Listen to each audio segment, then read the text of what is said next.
Ahmedabad crime બ્રાન્ચને ફાંસીની સજા પામેલા ફરાર હાઈ પ્રોફાઇલ ગુનેગારને શોધી કાઢવામાં મોટી સફળતા મળી છે. વર્ષ 1994માં આરોપી સતીશ અને તેના સાગરીતોએ લૂંટના ઈરાદે વેપારી અરવિંદ શાહને નિશાન બનાવ્યા હતા, જેમાં તેમને અમદાવાદની નીલમ હોટેલના રૂમમાં બોલવી મોતને ઘાટ ઉતાર્યા બાદ આરોપી સતીશે વેપારીનું માથું ધડથી અલગ કરી તેની ડેડ બોડીને એક ટ્રાવેલ બેગમાં પેક કરીને ફેંકી દીધી હતી. આ કેસમાં આરોપને ફાંસીની સજા કરવામાં આવી હતી, પરંતુ આરોપી વર્ષ 2013માં પેરોલ જમ્પ કરીને ફરાર થઈ ગયો હતો.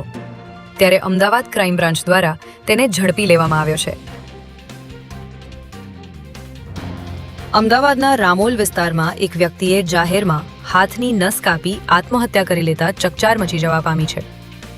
રામોલના વંડર પોઈન્ટ પાછળ 34 વર્ષીય યુવકે કોઈ અગમ્ય કારણોસર કાચ વડે પોતાના હાથની નસ કાપી નાખી હતી, જેથી ઘટના સ્થળે જ તેની મોત નીપજ્યું હતું.